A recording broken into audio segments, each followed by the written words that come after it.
everyone. Dr. Frankie here. I hope you're all doing really well. Um, it's so gloomy here today, and so hopefully, like it looks like the lighting is okay, but the overcast is real, and I'm definitely feeling like we are moving into winter. Seeing all this Halloween stuff all around. I'm sure in the next week they'll start being Christmas stuff, and that's always like jolting. Like, oh, my favorite time of year is spring and summer. So when I start to see Halloween and Christmas and Thanksgiving things, I'm like, okay, here we are. I'm gonna gear up and get ready for the cold and the overcast and rain. So I know that there are folks that tune in from all over the world, and I'm in Northern California, kind of close to the mountains. And it gets really cold here. There's like extreme weather here. It's either burning hot, really cold. We get lots of rain. So while we don't get seasons really, I definitely experience rain, a big range in temperatures and climate. So just figuring out, it's important to me. I don't know how many of you get affected by the seasons changing and like seasonal affective disorder, so to speak. Like having your mood impacted by not having so much sunlight. The sunlight, the days are shortened. 5 6 p.m. it's dark, where normally it feels like I've got way more energy when it's brighter out till 7 8 p.m. So figuring out how to get enough sunlight, make sure to keep a pep in your step, and I do that through fitness, getting really good solid restful sleep, and hydrating, and also nutrition. So those are my thoughts and my 2 cents about that today. The topic that I'm going to cover in today's talk is how to navigate a friend breakup. So definitely a different topic, but I just wanted to share with you what's on my mind going into the season right now. So let's jump into today's topic, but make sure, I want to encourage you to subscribe to my channel if you haven't already. I'm here every week and I'm dedicated and committed to you all. So please do that for me by subscribing, and I will continue to provide, really solid support, advice, guidance. Much of it is guided by, backed up by science. Also, my lived experience as a clinical psychologist, board certified sex therapist, who has raised children, who is also the CEO of a matchmaking firm that focuses on LGBTQ plus matchmaking and coaching all over the US. So I've got a lot of wisdom and a lot of experience and a lot of education in this brain that I like to download here with you all. So hopefully you get something out of every single video that I record. And if there's anybody in your world that you think would benefit from it, please do share and comment, comment, comment. I love to read your comments. So without further ado, how do we navigate a friend breakup? By adulthood, most of us have a playbook of some kind for breakups. We rewatch When Harry Met Sally, or call our moms, or hit Tinder the very next day.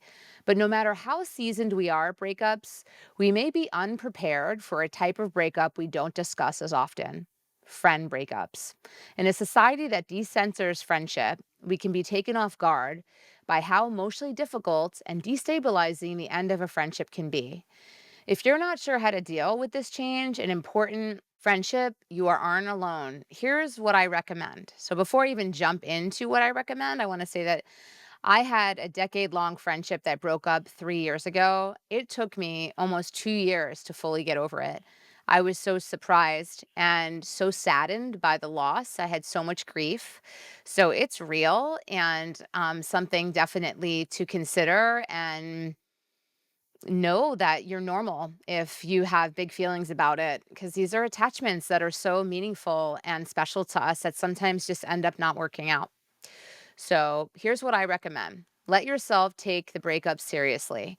Our culture tends to devalue friendships relative to romantic relationships, both in how good they can be and how painful they can be.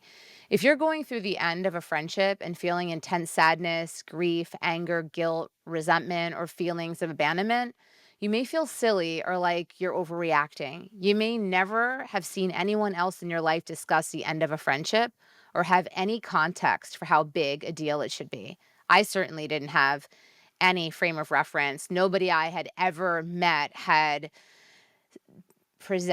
shown me in any way in my personal life that they were so impacted by the loss of a friendship. So I really felt like this was not an experience that most people had. It's normal to feel destabilized, depressed, angry, or deeply hurt by the end of an important friendship, and for it to make a significant impact on your life. And much like the end of a romantic breakup, it's normal for the fallout to take up a significant amount of your emotional energy, whether that means navigating your mutual friendships or deciding whether you still want to go to the corner bar you were both regulars at. Even if you don't have a clear sense of how friendship breakups are supposed to affect you or play out, it's important to let yourself treat this as a significant event and feel all the intense feelings associated with it. Being honest with other people in your life about how this friendship breakup is impacting you will help others show up for you in the way that you need and help you process what it means that this friendship dynamic is changing. It also gives you an opportunity to model that this is normal. It's normal to experience grief and sadness and anger and all the emotions that come with loss when it comes to friendships. Set appropriate boundaries and make appropriate agreements. In a romantic breakup, we often expect certain logistical steps: exchanging your stuff, giving back house keys, discussing who will go to the upcoming weddings of mutual friends, agreeing on how much to share over social media. Similarly, it may help smooth out the rocky transition period of a relationship ending to discuss boundaries in some of your other relationships. Deciding how publicly you want to discuss your breakup, letting your friends know whether you want to hear gossip about your ex or not, letting mutual friends and acquaintances know whether you're on good terms or not to be socialized with separately. These actions can all be enormously helpful during a friend breakup, too. Even if it feels a little awkward at first because we have less shared cultural understanding of how to handle friendship breakups, you'll be making your own life a lot easier and ultimately the lives of those around you too.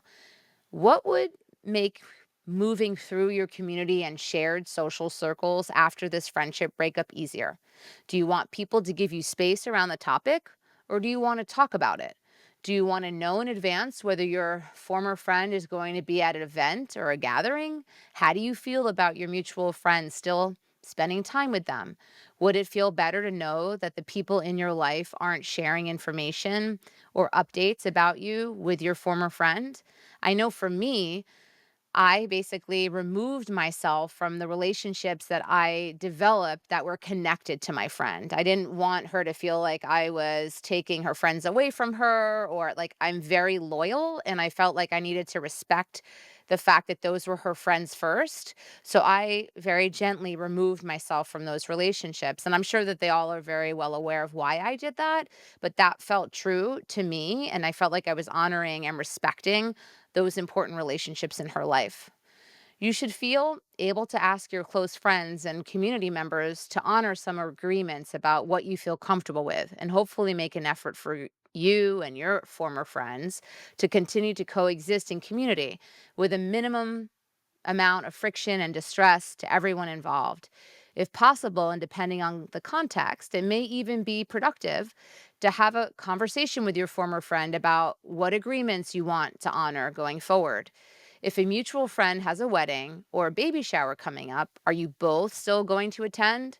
How do you want to behave if you run into each other while you're out and about?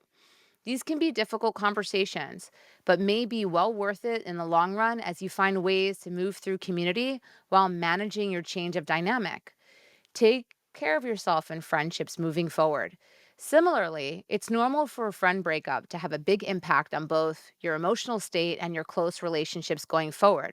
You may find yourself hypervigilant or anxious about conflict in existing relationships, worried new people you meet or befriend are close with your former friend, wondering if there's something wrong with you that caused the end of the friendship, struggling to trust new friends or new people in your life enough to get close to them, feeling more avoidant or more anxious about close relationships in general. These are all like challenging feelings to struggle with, and it may feel distressing, defeating, or unfair that your friend breakup is impacting how you show up in other relationships in your life. If you can, try to be patient and have some compassion for yourself through this time. Just like you would want to be gentle with yourself and lean on your loved ones during a romantic breakup, let yourself verbally process with loved ones and grieve or feel anger in a way that feels authentic to you. If it's accessible to you, the support of a qualified therapist or a counselor can be enormously helpful in moving through and finding perspective on the rupture of important relationships, which is what a friend breakup is and should be treated as such. Mwah. Thank you all. Hugs, kisses. Please think about who may benefit from my talk today. And if you have any reactions, any thoughts that you want to share, please post them below and make sure to subscribe to my channel if you're new. And for those of you that have been with me, that have subscribed already, thank you so much for your dedication and commitment because I'm right there with you. I'll be here every week. Bye, everyone.